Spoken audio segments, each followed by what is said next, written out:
মহাপ্রভু বলেছেন ভগবানের কাছে পৌঁছাবার দুটি দুয়ার। কটা দুয়ার? দুটি দুয়ার। একটা হলো একাদশী, একটা হলো হরিনাম। এই দুটোকে যে আশ্রয় করবে না সে ভগবানের রাজ্যে কখনো প্রবেশ করতে। মহাপ্রভু নিজের মাকে বলছেন, মা একাদশীতে অন্ন বা পঞ্চশস্য। মাকে কেন বললেন? বললেন শিক্ষা দিলে আগে নিজেকেই আগে শিক্ষা দিতে হয়, নিজেদের ভেতর থেকে আগে শিক্ষাটা আসতে হয়। তাই মাকে দিয়ে জগৎবাসীকে জানালেন একাদশীতে পঞ্চশস্য নেবে না। একাদশীটা এমন একটি ব্রত, অন্য কোনো ব্রত যদি কেউ নাও করতে পারে, শুধু একাদশী করলেই সে গোবিন্দ চরণে প্রেম ভক্তি পাবেই পাবে। গঙ্গার ন্যায় নদী পৃথিবীতে আছে। ব্রিটিশরা যখন ভারত শাসন করছিল উপমহাদেশ, তখন ওদের ইংল্যান্ডে একটা নদী আছে, নামকরা নদী, টমাস না কি নাম যেন, ওই নদীর জল ওরা একটা বোতলে রাখলো, আর ভারতের গঙ্গার জল নিয়ে গেল। ওই জলটা 1 মাস পর, ওদের যে নদী সেই জল 1 মাস পর পোকা হয়ে গেল, কিন্তু গঙ্গার জল 1 বছর রাখার পরেও দেখে ফটিকের মতো স্পর্শকৃত।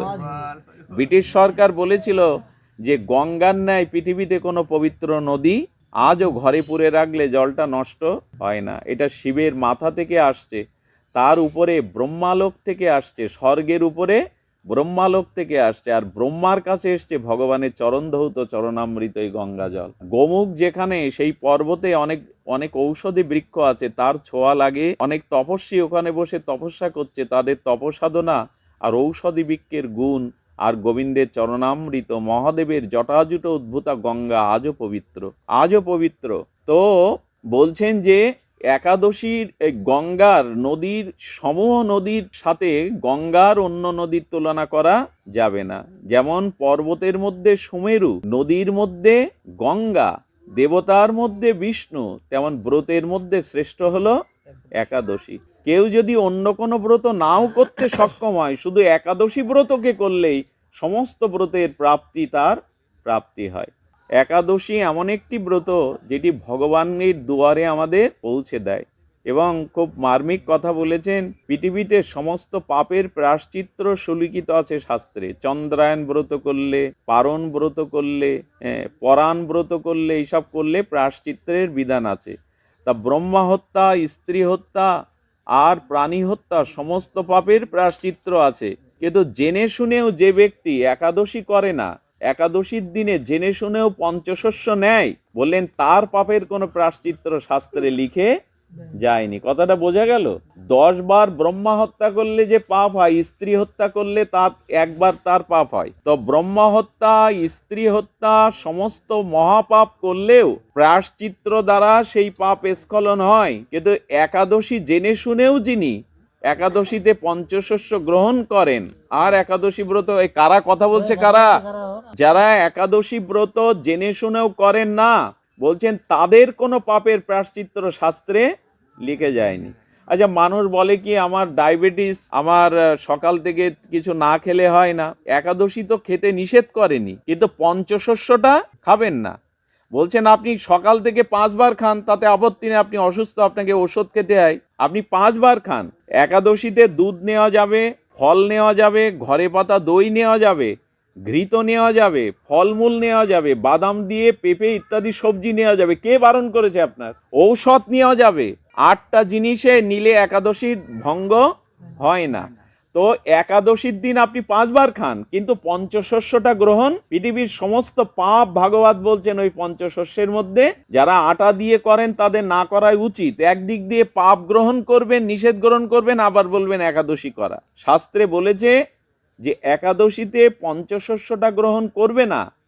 আর যদি একাদশী জেনে শুনেও কেউ না করে, তাহলে শুধু জিহ্বার লালসায়, উদরের লালসায়, তাহলে কি বলছেন যে কোনো প্রায়শ্চিত্ত তার জন্য লিখে যায়নি। শুধু ভক্তগণ, একাদশীটা যদি আপনি সংকল্প করে করে দেয়, দেখবেন যারা আজকে একাদশী করেছেন তাদের একটা উপলব্ধি আমি বলি।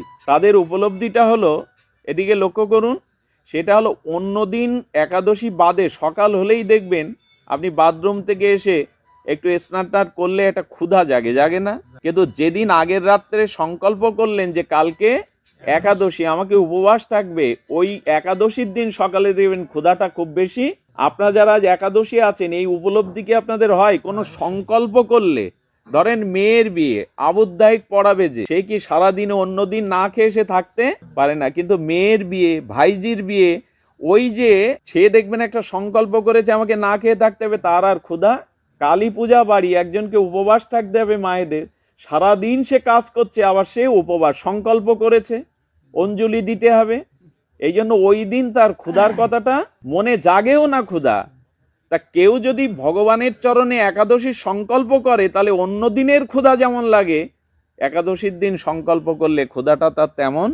এটা যারা করে তাদের উপলব্ধিতে আসে, যার ব্রত করা হয় সেই ক্ষুধাটা সেদিন আসতে দেয় না। কিন্তু আমাদের অজুহাত, আমি না খেয়ে পারি না, খালি পেটে থাকলে মাথা ঘোরে। আরে বাবা, তুমি খাও, কিন্তু পঞ্চশস্যটা খেও না, এই দিন বাজারের কোনো জিনিস খেও না। ভারত পর্বে একটি ঘটনা আমাকে খুব বিস্ময় জাগিয়ে দেয়। পঞ্চপাণ্ডব স্বর্গারোহণে যাচ্ছেন, ভীম অর্জুন, যুধিষ্ঠির, ভীম অর্জুন, নকুল, সহদেব পড়ে গেল, যুধিষ্ঠির পেছনে তাকায়নি। এমন ভাই মরে গেল, তাকাবে না? বলল পেছন ফিরে তাকাতে আসেননি উনি। এই জন্য তো নির্জানের পথে, মহাপ্রস্থানের পথে চলে গেলেন। ভীম প্রশ্ন করছে সহদেব কেন পড়ে গেল?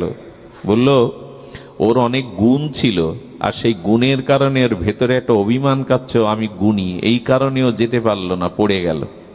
ধ্যান দিয়ে শুনুন। এরপর নকুল পড়ে গেল। নকুল পড়লে ভীম বলছে দাদা, আমরা তো পঞ্চ পাণ্ডব, ভাই যেতে পারলো না আমাদের সাথে মহাপ্রস্থানে, পড়ে গেল, ওর দোষ কি? বললো রূপের খুব গর্ব ছিল, যার রূপ আছে তার তো একটা গর্ব থাকবেই। তো ওর রূপের গর্ব ছিল, যেখানেই দাঁড়াতো সবার দিকে তাকাতো, এর মধ্যে আমি রূপবান, এই রূপের গর্ব ছিল, এই জন্য পড়ে গেল। এরপর অর্জুন পড়ল, অর্জুনও যেতে পারলো না মহাপ্রস্থানে। তার কারণ ব্যাখ্যা করছেন ধর্মরাজ। কি ব্যাখ্যা করছেন?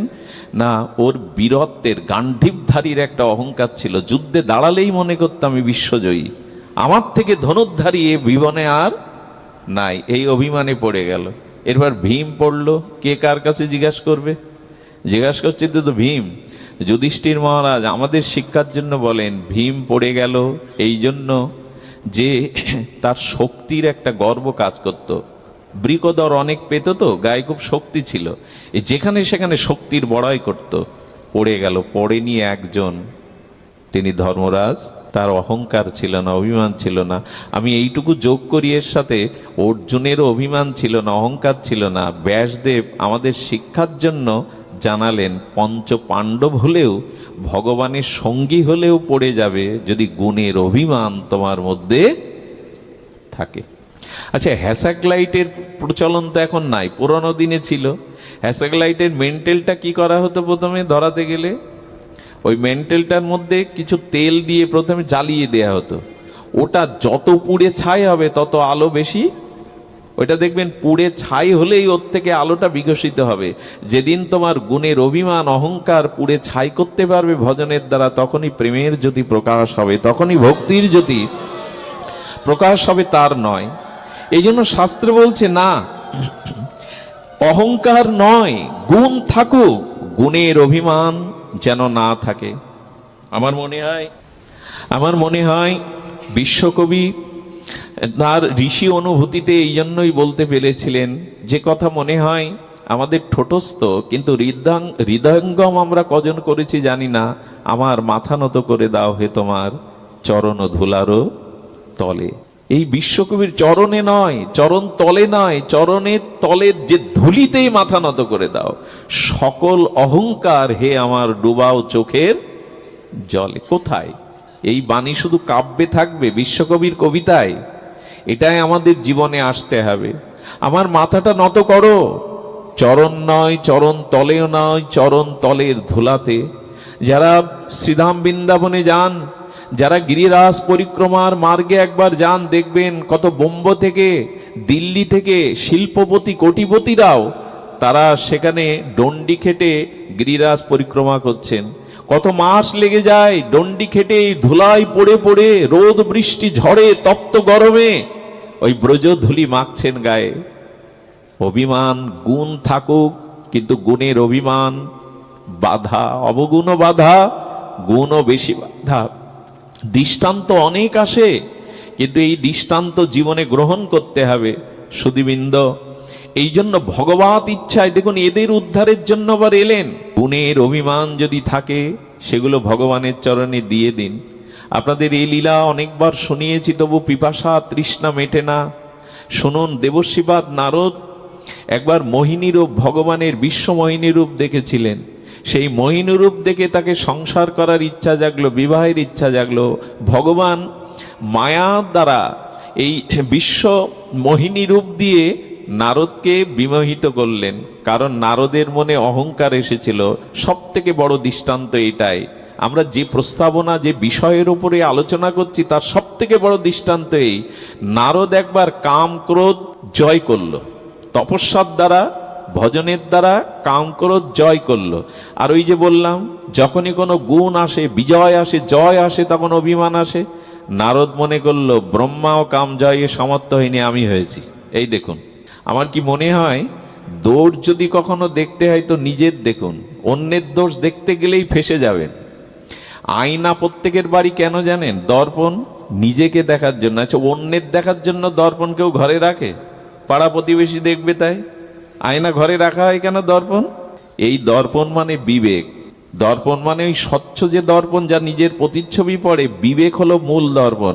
এই বিবেকে বারবার দেখুন, বিবেকে নিজেকে বারবার দেখুন। বয়স চলে যাচ্ছে, সময় চলে যাচ্ছে, অভিমান এসে ভিড় করলো না তো? দর্পণ মানে বিবেক। তো অপরের দোষ দেখতে গেলে ব্রহ্মা কাম জয় করতে পারেনি, এরপরে এত সাহস দেখালো, এত অভিমান এলো গুণের, যে ভগবান শিবকেও কামদেব ক্রোধান্বিত করেছিলেন, ধ্যান ভঙ্গ করেছিলেন। তার মানে শিবের থেকেও আমি উন্নত। যখন অপরের সাথে আপনি আপনার গুণের পরিমাপ করবেন, তখন জানবেন পতনের সময় হয়েছে আপনার। ভগবান শিবের কাছে গিয়ে বললেন, দেখুন, মদন পঞ্চম স্বরে বাণের দ্বারা আপনার কাম আসেনি, কিন্তু ক্রোধে আপনি মদনকে পুড়িয়ে মেরেছিলেন। আমার কাছে কিন্তু কাম আসতে পারবে না, আমি কামজয়ী। এই দেখুন, গুণের অভিমান মানুষকে কোথায় নিয়ে যায়। খুব বড় একটি দৃষ্টান্ত। শিব ঠাকুর বললেন, এই কথা আর কাউকে বলেছেন কি আপনি? বলেন, ব্রহ্মাকে বলেছেন। তা বললেন না? বলেন, আপনাকেই বলছে। বলো, খবরদার, এই কথা আর কাউকে বলতে যাবেন না, আর কাউকে বলবেন না এই কথা।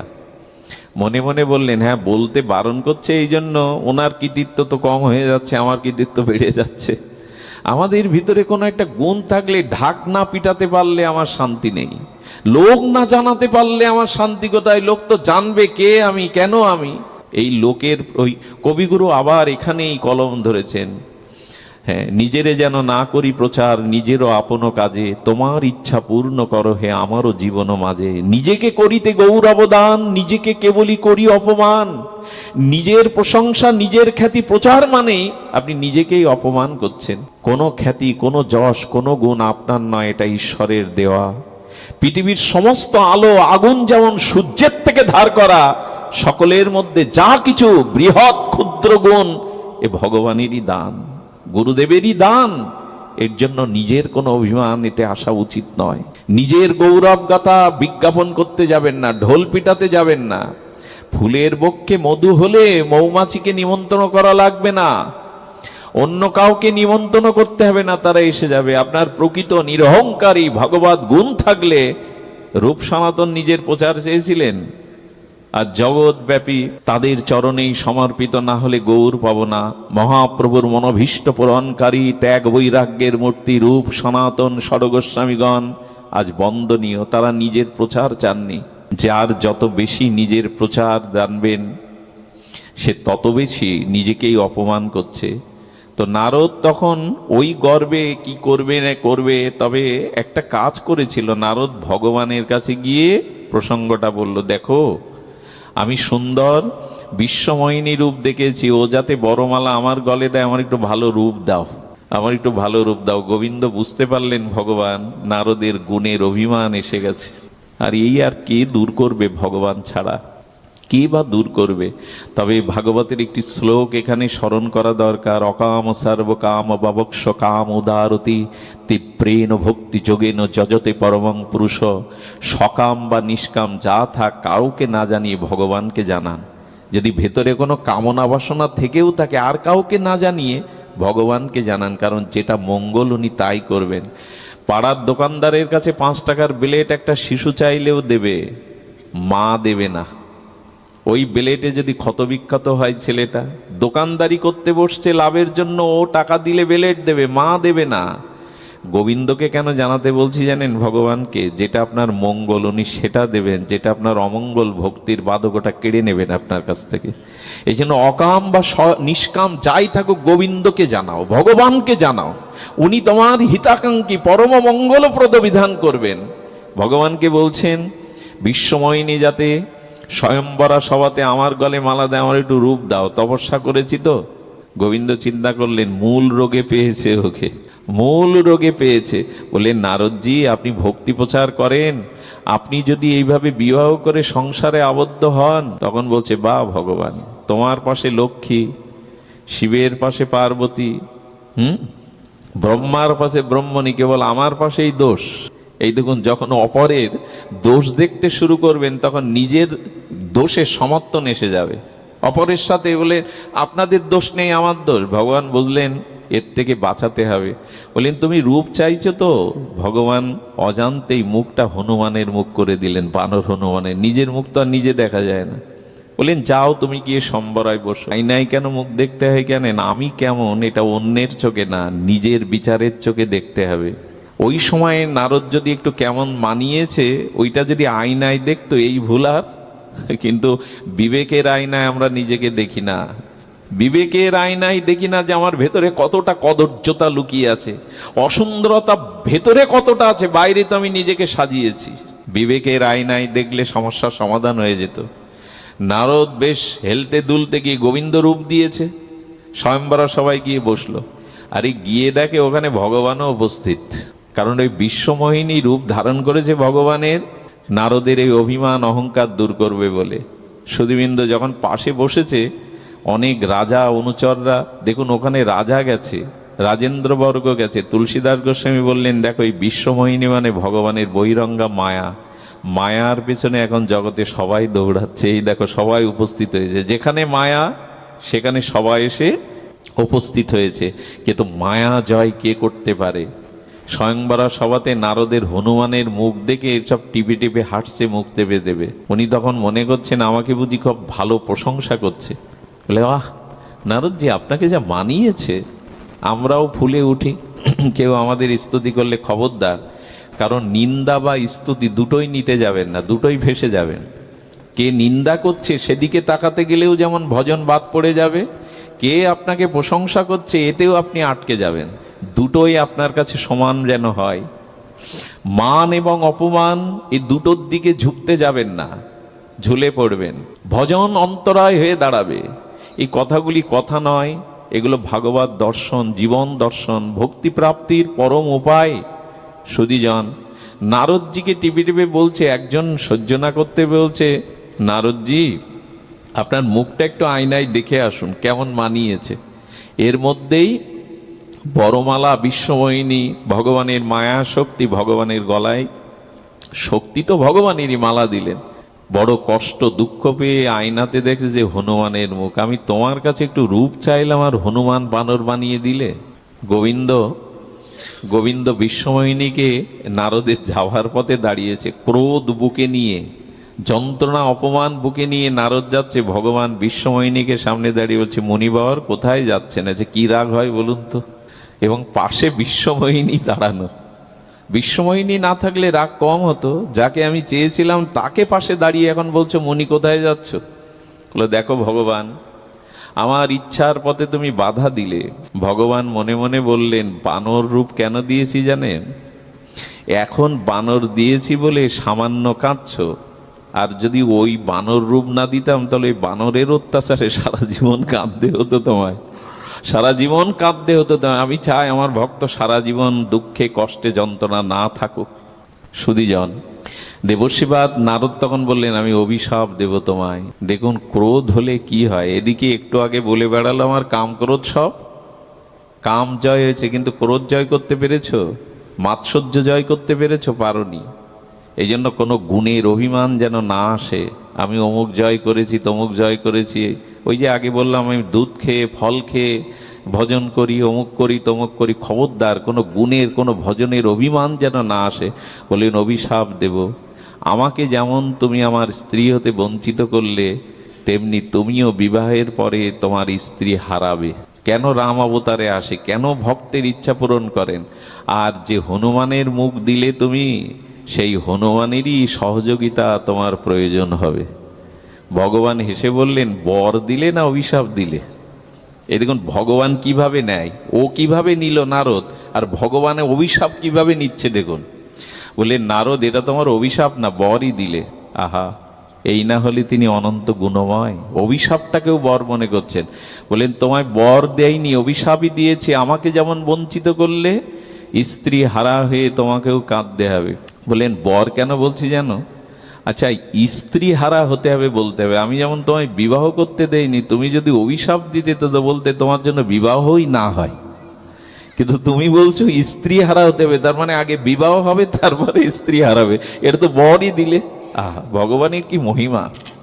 সবকিছুর মধ্যেই তিনি গুণ দেখেন, সবকিছুর মধ্যেই তিনি মঙ্গল দেখেন, এটাই তো দৃষ্টি। আহা, তারপরে বললেন, দেখো সীতা অন্বেষণে হনুমানের সহযোগিতা, বানরের সহযোগিতা বললে, তুমি যদি বলতে এই বানরের রূপ দিয়েছে, এই বানরই তোমার ক্ষতি করবে, অথচ তুমি বর দিয়ে বলছে ওরাই আমার সহযোগিতা করবে, এটা অভিশাপ না বর? ভগবান এভাবেই নেয়। নারদজি পরে বুঝেছিলেন যে গোবিন্দ কেন আমাকে বানর হনুমানের রূপ দিয়ে বাঁচালেন, কারণ মায়াতে পড়ে গেলে আর আমার ভক্তির প্রচার আর ভজন হতো না। তাই ভগবানই আপনার অহংকার দূর করবেন যদি তার চরণে শরণাগতি নিয়ে পড়ে থাকতে পারেন। ভগবানই আপনার এই গুণ থেকে, অবগুণ থেকে বাঁচিয়ে নিজের করে নেবে। অনুরোধ করছি, পাপটাও পরিহার যেমন করতে হবে, পুণ্যটাও পরিহার করতে হবে, থাকতে হবে ভজন ভক্তি। অবগুণ যেমন ত্যাগ করতে হবে, গুণেরও অভিমান কিন্তু আমাদের ফাঁসিয়ে দিতে পারে।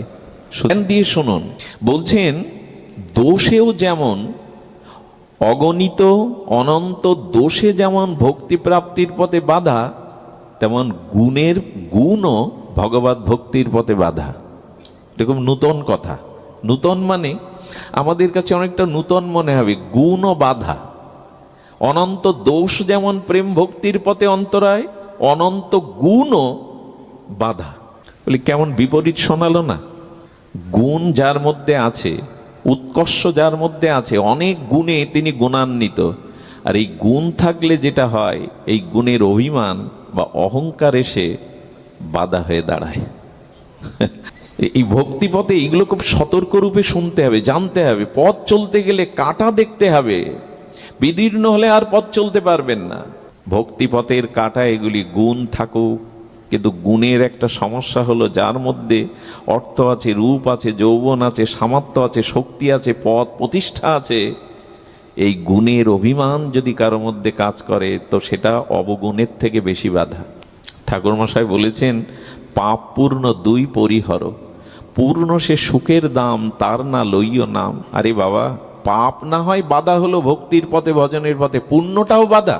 জগতের মানুষ তো পুণ্য অর্জনের জন্যই ব্যস্ত। দান ধ্যান যাগ যজ্ঞ পূজা পার্বণ সব তো পুণ্যের জন্য। পরকালে স্বর্গে পাবো, পরকালে ধনীর ঘরে জন্মাবো, সব তো পুণ্যের জন্যই করা, বলে ওটাও বাধা। পরমহংসদেব সুন্দর কথা বলেছিলেন। ওনার ঠাকুর রামকৃষ্ণ পরমহংসদেব তিনি বলছেন, দেখ রে, একটা কাঁটা ফুটে আছে, তাতে যন্ত্রণা কাতর তুই, আর একটা সমপরিমাণ কাঁটা দিয়ে ওই বিদীর্ণ কাঁটাটা তুলে ফেলো, উপড়ে ফেলো। গ্রামের মানুষ তাই করে, একটা কাঁটা পড়লে কাছে তো কিছু নেই, আর একটা কাঁটা দিয়ে ওই বিদীর্ণ কাঁটাটা তোলে।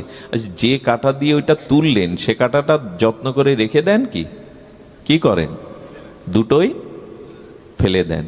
তেমন পাপ পূর্ণ দুটোই কাঁটা, দুটোকেই ছাড়তে হবে, তবে ভক্তি হবে। ভক্তি কিন্তু এই দুটো আঁকড়ে ধরলে ভক্তি হবে না। পুণ্য এক জিনিস, ভক্তি আর এক জিনিস। পুণ্যের দ্বারা কি হয়, যে যাগ যজ্ঞ দান ধ্যান ন্যায় পরায়ণতা, এগুলো কি হয়? এগুলোর দ্বারা পুণ্য হয়। আর পুণ্য স্বর্গে গেলে ভোগ করার পর ক্ষয় হলে আবার ওরা ঠেলে ফেলে দেয় জগতে। ক্ষীণ পুণ্য লোকং বিশ্বন্তি। তো পুণ্য ক্ষয় হলে আপনাকে আবার চলে আসতে হবে। এই জন্য বলছেন কি, দুটোই বাধা। কেমন জানেন? একটা পাখিকে লোহার পিঞ্জরে আর একটা পাখিকে স্বর্ণ পিঞ্জরে আটকে রাখা হয়েছে। আচ্ছা, পাখির কাছে লোহার কাঁচা সোনার কাঁচার কোনো পার্থক্য আছে কি? দুটোই তো বন্ধি। আচ্ছা, সোনার খাঁচায় পাখি যদি গর্ব করে বলে এই দেখ লোহার খাঁচার পাখি, আমি সোনার খাঁচাতে বন্ধি। আচ্ছা, আমাকে লোহার শিকলে বেঁধে নিয়ে যাচ্ছে, আর ধরুন অন্য আরেকজনকে স্বর্ণ শিকলে বেঁধে নিয়ে যাচ্ছে অপরাধের কারণে, দুটোর পার্থক্য কি খুব বেশি? বন্ধন তো দুইজনের, তা সে সোনার শিকলে হোক আর লোহার শিকলে হোক। তেমনি ভালো করে মন দিতে হবে, পুণ্যটাও বাধা, পাপটাও বাধা। বলি তাহলে থাকবে কি? বলে পাপ পুণ্য কোনোটাই রেখো না, ভক্তিকে রাখো, ভজনকে রাখো। এটাই ঠাকুর মশাইয়ের অনুভূতি। পাপ পুণ্য দুই পরিহর, এমন কথা সবাই বলেনি। ঠাকুর মশাইয়ের অনুভূতি নিত্যানন্দ অবিস্মৃতিত প্রেম ভক্তির মহারাজ। উনি বলছে ছাড়ো, পুণ্যের নেশায় আজ মানুষ সব করে, এই করলে এই হবে, ওই করলে এই হবে, এই দান করলে, এই যজ্ঞ করলে, এই পূজা করলে, এই দেবদেবীর আরাধনা করলে টাকা অর্থ রোগ শোক হালকাতা ভালো হবে, ঘেরের মাছ ভালো হবে, ব্যবসা ভালো হবে, সব পুণ্যের তালে ব্যস্ত আমরা। এতে ভগবান সুখের কি করলে তুমি? তার সুখের ব্যবস্থা কোথায় এর মধ্যে? সব আমার সুখের ব্যবস্থা। এই জন্য পাপ পুণ্য দুটোই ভক্তির অন্তরায়। এই জন্য গুণও বাধা হয়ে দাঁড়ায়। সেটা কেমন দাঁড়ায় চলুন আমরা শাস্ত্র থেকে জানি। কারণ গুণ থাকুক, গুণ অর্জন করুন, কিন্তু গুণের অভিমান চলে আসে, সকলের প্রায় চলে আসে। যার মধ্যে যে গুণ আছে তার সেই গুণের গৌরব, সেই গুণের গর্ব, অভিমান আসতে থাকে। আমি বড় পণ্ডিত, আমি রূপবান, আমি এই তল্লাটের অমুক, কত অভিমান। আমি এই আশ্রমের কর্ণধার, আমি গড়েছি এই মন্দির। সব কিছু গুণের মধ্যে একটা বাধা, জানবেন এটাও বন্ধন, এটাও খাঁচা। আচ্ছা, বৈকুণ্ঠের দ্বারী এদের নাম জয় এবং বিজয়। ধ্যান দিন, পূর্ণ বাধা কোনটা? যদি পূর্ণত্বে অভিমান আসে। জয় বিজয় এরা বৈকুণ্ঠে, বৈকুণ্ঠের দ্বারী হওয়া সহজ। জয় এবং বিজয় তাদের অনুমতি নিয়েই ভগবানের কাছে যেতে হয়। সাধারণ তারা সব চারি হাত বিশিষ্ট, তারা সব বৈকুণ্ঠের পরিকর। জয় আর বিজয়, মানুষের জীবনে যখন গুণ আসতে থাকে, সামর্থ্য আসতে থাকে, চারিদিকে জয় হতে থাকে, বিজয় হতে থাকে, তখনই এই গুণের দ্বারা যে জয় এবং বিজয় আসে, তখনই নেমে আসে এই গুণের গর্ব, বিজয়ের গৌরব।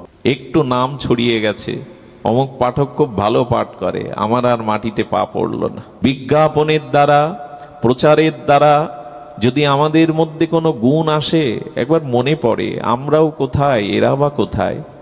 একবার রাধাকুণ্ডের এক পরম রাধা চরণ নিষ্ঠাইক জীবাতু সেই মহারাজ একবার পাঠ করার কথা ছিল।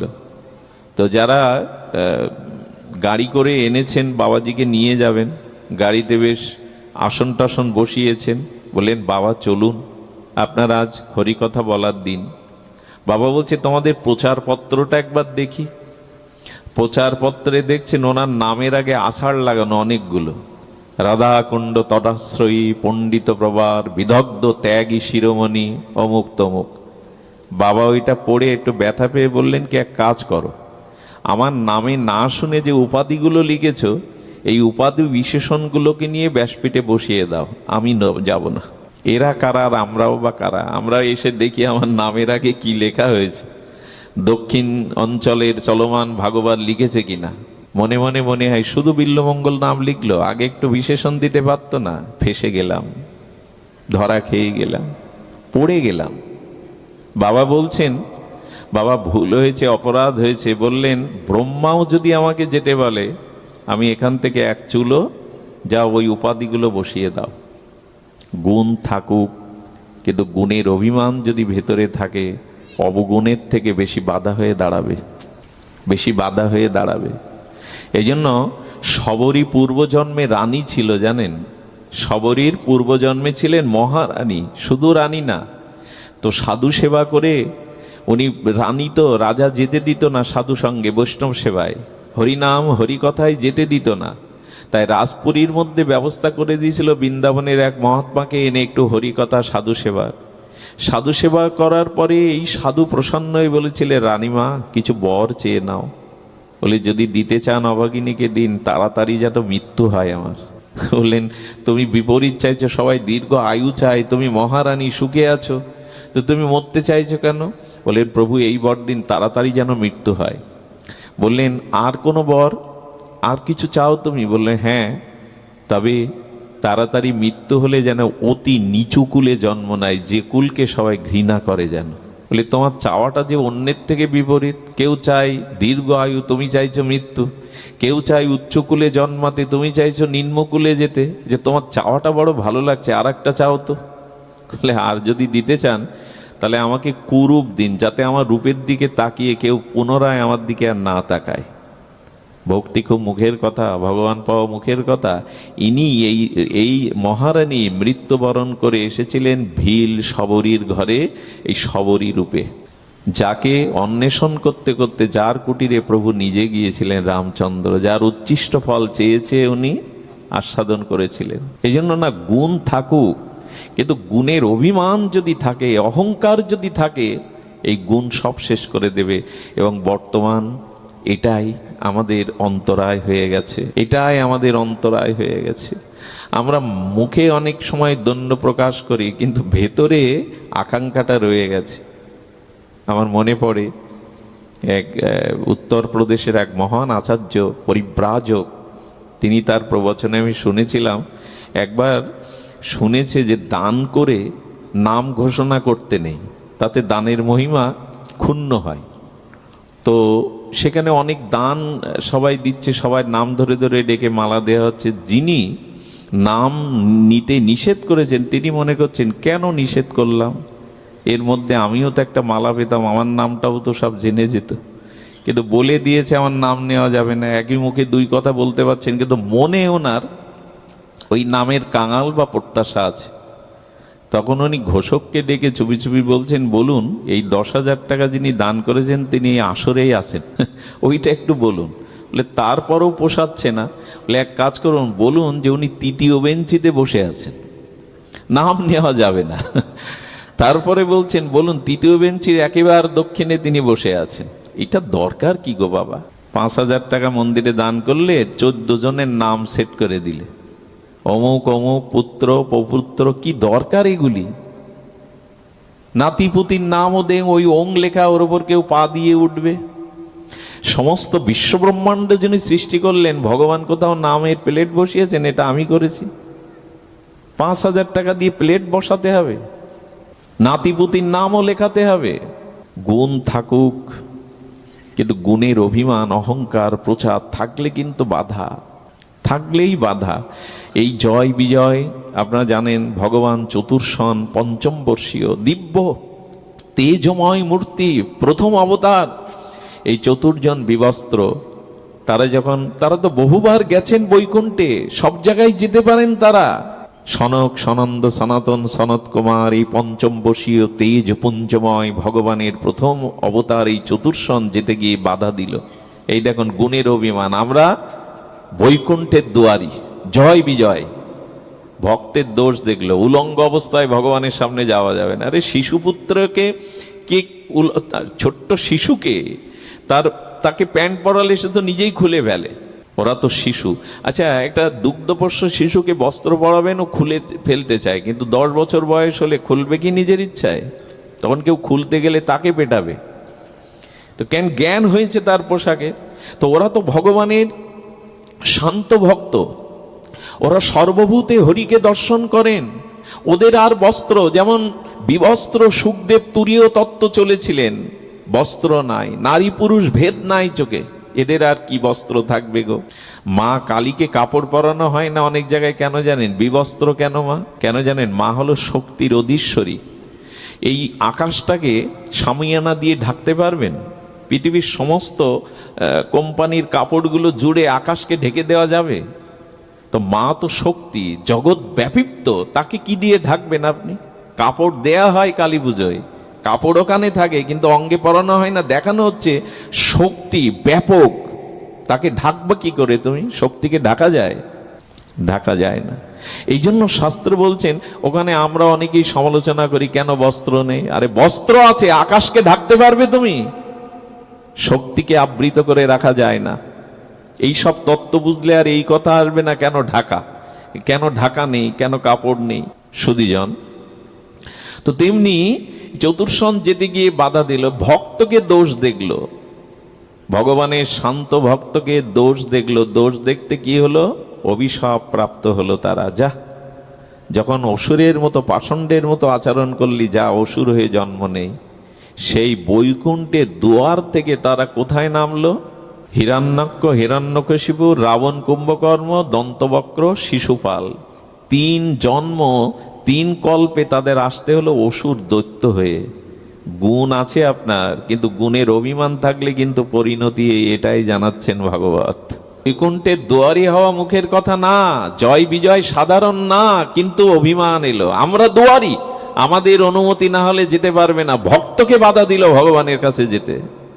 গুণ আছে কিন্তু অভিমানে দৈত্য হতে হলো। এসব দৃষ্টান্ত কি শুধু গল্প, উপন্যাস? আমরা জীবনে নেব না। গুণ থাকুক আপনার, কিন্তু গুণের অভিমান যেন না থাকে। একটা ভালো দৃষ্টান্ত থাকলে দিতে লোভ হয়। আমার সাথে একজন সাতক্ষীরার যিনি জজ, দায়রা জজ, তিনি এখানে এই মাটিতে বসে আছেন, আসনও স্বীকার করেন না। এইখানে আছেন, তার পরিচয় গোপন রাখাই উচিত, তাদের অনেক প্রোটোকলের ব্যবস্থা আছে। তিনি করুণা করে আসেন মাঝে মাঝে আমার সাথে, মাটিতেই বসেন, মালা নিতে চান না। গুণ থাকুক কিন্তু অভিমান না থাকুক। মহাপ্রভু গিয়েছিলেন, মহাপ্রভু প্রকাশানন্দ সরস্বতীর সভাতে গিয়েছিলেন। 5000 শিষ্য পরিবেষ্টিত ব্রহ্ম জ্ঞান ও তেজপুঞ্জ প্রকাশ, যার মধ্যে সেই প্রকাশানন্দ সরস্বতী কাশীর। মহাপ্রভু গিয়ে এই 5000 ভক্ত যেখানে পা ধুয়ে জল কাদা হয়ে গেছে, ওখানেই প্রণাম করে বসে পড়লেন, যার জন্য আলাদা আসন রাখা ছিল। গুণ থাকুক কিন্তু দৈন্য থাকুক, অভিমান যেন না থাকে। বাধা পড়ে যাবে, বাদ পড়ে যাবে। আরে প্রকাশানন্দ বলছেন, নারায়ণ সম জ্যোতি আপনার, কোটি সূর্য প্রভা, আপনি কেন হেয় জায়গায় বসেছেন? শ্রীপাদ, আপনার জন্য আসন করা আছে, আপনি আসনে বসুন। প্রথমেই মহাপ্রভু মনে করেছিলেন ওনার আসনটা নিচে আর ওনার আসনটা ওপরে। উনি নিচে বসলেই প্রমাণ হবে যে শ্রীকৃষ্ণ চৈতন্য আমার থেকে নিচে। এসেই প্রথম বাড়ি দিয়ে দিলেন মহাপ্রভু, কাদায় বসে গেলেন। আর তাতে ভাবলেন এত দৈন্য ওনার, নারায়ণ সমতার তেজপুঞ্জ জ্যোতিপ্রভা, তিনি এখানে বসলেন। ওই প্রথমেই দৈন্যতার দ্বারা বুঝিয়ে দিলেন। এই জন্য দৈন্যতা থাকুক, রূপ থাকুক, গুণ থাকুক, অর্থ থাকুক, সামর্থ্য থাকুক। আমি কি বলবো, কিছু অপরাধ নেবেন না, আমি পক্ষপাতিত্ব কথা ব্যাসপীঠে বলতে নেই। আজকে সম্ভবত পশ্চিমবাংলায় শপথ গ্রহণ অনুষ্ঠান হলো। ওখানে ভারতের প্রধানমন্ত্রী মোদিজি এসেছিলেন। আমি অবাক হয়ে দেখলাম, লাইভে দেখছিলাম, উনি জনার্দন, জনতা জনার্দনের উদ্দেশ্যে পঞ্চাঙ্গে প্রণাম করলেন ওই স্টেজে দাঁড়িয়ে। সম্ভব তো? বিশ্বের অন্যতম একজন জনপ্রিয় প্রধানমন্ত্রী জনগণের উদ্দেশ্যে পঞ্চাঙ্গ মাথা মাটিতে ঠেকিয়ে প্রণাম করছেন। আশ্চর্য হয়ে গেলাম। এরা জগতে কি শিক্ষা, কি দৈন্যতা এরা ভজন সাধন বা পূর্বজন্মের সংস্কারে পেয়েছেন। সুধীবৃন্দ, একটি দৃষ্টান্ত যদি লোকের কাজে আসে সেটা বলতে হয়। দলমত নির্বিশেষে নিরপেক্ষ কথাগুলো বলতে হয় মাঝে মাঝে, যাতে অন্যের কল্যাণে আসে। গুণ থাকুক আপনার, অভিমান রাখেন না। গুণও বাধা, অবগুণও বাধা, গুণও বাধা। দৈত্য হতে হলো, রাক্ষসকুলে আসতে হলো, কিন্তু ভগবান তো গুণময়। হ্যাঁ, এই অভিশাপ যখন তারা পেলেন, চতুর্শনেদের কাছে বৈকুণ্ঠ অধিপতি এসে ক্ষমা চাচ্ছেন, আমার ভক্তগণ আপনাদের চরণে অপরাধী হয়েছে, ওদের হয়ে আমি ক্ষমা চাইছি। গুণময় বৈকুণ্ঠেশ্বর ভগবান তার কর্মচারী, তার দাসেরদের জন্য ক্ষমা চাচ্ছেন ভক্তের কাছে। ভুল করে বসেছে, অপরাধ করেছে, ক্ষমা করুন ওদের। ভগবান তাদের কাছে ক্ষমা চাইছেন। গুণের কথা কি বলবো, ভৃগুমুনি গিয়ে গোবিন্দের সাহিত্য বককে লাথি মেরেছিলেন। একবার গোবিন্দের বুকে লাথি মেরে দিলেন বৈকুণ্ঠেশ্বরের। একজন ঘুমন্ত মানুষের অনুমতি না নিয়ে ভেতরে ঢুকে লাথি মারলেন। পরীক্ষার জন্য কেমন ভগবান তুমি। গিয়েছিলেন ব্রহ্মার কাছে, পিতা ব্রহ্মাকে প্রণাম করেনি বলে উনি ক্ষেপে গিয়েছিলেন। পুত্র হয়ে পিতাকে প্রণাম করলে না, রেগে যখন উঠল মনে মনে বললেন, একদিন প্রণাম করলাম না তাতে তোমার রেশ বেড়ে গেল। তোমার পূজা কে করবে ব্রহ্মাজি? একদিন প্রণাম পেলেন না তাতে রেগে গেলে? সুধীবৃন্দ, ভগবান শিবের কাছে গেলেন। আসলে ব্রহ্মা শিব এরা চাইছেন প্রকৃত তত্ত্বের দিকে দিয়ে যেতে। কার উপাসনা করতে হবে? শিব ঠাকুরকে গিয়ে শিব তত্ত্ব তো ঈশ্বর তত্ত্ব অভিন্ন, হর হরি অভেদ, এখানে ভেদ করা যায় না। ওনার হাড়ের আলিঙ্গন করতে যাচ্ছেন ভৃগুকে, তুমি আমার ভাই, এসো, এই তোমার গলায় হাড় আর এই সর্প আছে, বাঘের ছাল পরা, আমাকে ছুঁয়ো না। শিব ঠাকুরও ক্রোধান্বিত হয়ে গেলেন। আর পরীক্ষার জন্য বৈকুণ্ঠের বিলাস মূর্তি ভগবানের বুকেই লাথি মেরে দিলেন। ভগবান উঠে বললেন, ভক্ত দুয়ারে এলে অভিনন্দন জানাতে হয়, এটা আমার প্রথম অপরাধ, আমি অভিনন্দন জানাতে পারিনি। দ্বিতীয় অপরাধ, আমার বক্ষ পাষাণের থেকে কঠোর কঠিন, কিন্তু ভক্তের চরণ কুসুমের থেকে কোমল। বড় ব্যথা লেগেছে আপনার চরণ, আসুন চরণ সেবা করে দিই। দাঁড়িয়ে ঝরঝর করে কাঁদছেন ভৃগু। এই না হলে ভগবান? আমাদের ভিতরে আজ দৈন্যতাই নেই। এই দীনতা, দৈন্যতা শুদ্ধা ভক্তির পথেই একমাত্র উপায়। দন্যস্ত প্রেম ও পরিপাকেন জন্নাতে। সনাতন গোস্বামী বললেন,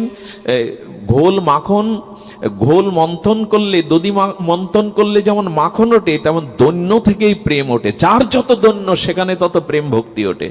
দীনতা যেখানে যত বেশি, তার প্রেম ভক্তি তত বেশি। নতি না হলে কারো উন্নতি হয় না। যে নতি হতে পারে তারই উন্নতি হয়। নত হতে শিখলেই কেবল উন্নতি তাকে ধরা দেয়। তো এই জন্য গুণ ও বাধা। কিন্তু ভগবান চতুষ্ষণের কাছে ক্ষমা চাইলেন। এবং দেখুন, এখানে অবগুণ, এখানে গুণের অহংকারে তারা পতিত হলো, কিন্তু ভগবান কি ছাড়লেন? ওই যে অগতির গতি তিনি, ওই যে অনন্ত গুণময় তিনি বললেন, তোমাদের কারণেই বুঝি আমার জগতেই নরতনু ধারণ করে লীলার সুযোগ এলো। যাও, তোমরা অসুর হয়ে রাক্ষস হয়ে যাও, তোমাদের উদ্ধারের জন্য আমি নররূপ ধারণ করে অবতীর্ণ হব জগতে। এই দেখুন, ভক্তকে ভগবান ছাড়েন না।